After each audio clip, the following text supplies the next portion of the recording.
बाद अंतराल के बाद ये पब्लिक दरबार शुरू हो गया, क्या कहेंगे इसके ऊपर? देखिए, 3 महीने का वक्त लगा और इसमें मुझे लगता है कि एक 6 साल का जो लोग इंतज़ार कर रहे थे कि जहाँ जो हमारी लेजिस्लेटिव असेंबली है उसका चुनाव जो था वो ड्यू था, लेकिन आपको पता है कि 2019 5 अगस्त के बाद यहाँ के कवानीन सारे बदले, असेंबली जो है वो डिज़ाल्व हुई और 6 साल के बाद लोगों की जो मंशा थी, लोगों की चुनी हुई सरकार यहाँ पे बनी और जम्मू के लोगों ने और जम्मू कश्मीर के लोगों ने, मुझे लगता है कि एक इतिहास रचा। सबसे ज़्यादा पोलिंग जो है वो इस इलेक्शन में हुई, उसके लिए जम्मू कश्मीर की जनता जनार्दन जो है वो मुबारकबाद की हकदार है। और इसी सिलसिले को आगे बढ़ाते हुए भारतीय जनता पार्टी, जिस तरह पहले यहाँ आपको पता है पब्लिक दरबार लगता था और अब और थोड़ा उसमें निखार आया, क्योंकि भारतीय जनता पार्टी को जम्मू के लोगों ने 29 विधायक और एक मुझे लगता है कि अगर उनकी वोट परसेंटेज देखेंगे और अगर जम्मू कश्मीर में वोट शेयर देखेंगे तो जिस पार्टी की सरकार है उससे हमारा वोट शेयर जो है वो 3.5% से ज़्यादा है। तो भरपूर सहयोग जम्मू के लोगों ने भारतीय जनता पार्टी को दिया है और पार्टी ने दोबारा ये ड्यूटी रोस्टर जो है वो लगा दिया है। हफ्ते में 6 दिन हमारे तमाम साबका मंत्री, विधायक जो हैं वो यहाँ पे बैठेंगे और लोगों की जो डे टू डे की समस्याएं हैं उनको सुनेंगे और उसके समाधान के लिए दिशा निर्देश भी जो एडमिनिस्ट्रेशन है, मैंने आज ये शब्द इस्तेमाल किया है, वर्ड दिशा निर्देश। यस, इस समय हम लोगों के चुने हुए नुमाइंदे हैं और विधायक हैं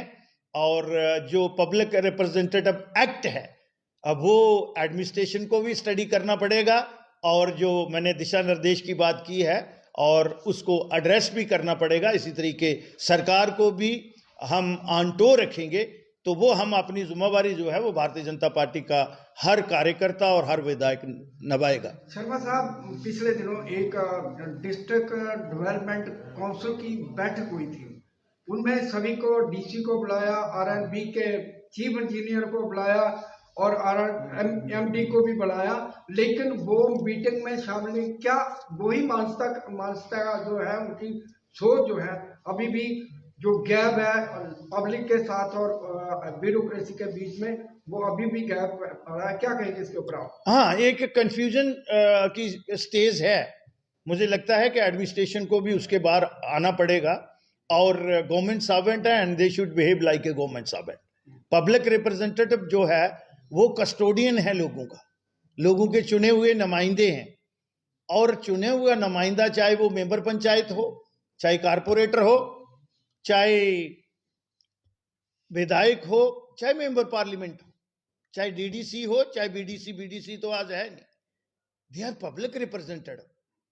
और बिजनेस कंडक्ट रूल क्या स्पीक करता है वो पढ़ना पड़ेगा और मैं गुजारिश करूंगा अपने विधायक और डीडीसी भी जो हैं उनको इन चीजों का संज्ञान लेना चाहिए और जिन्होंने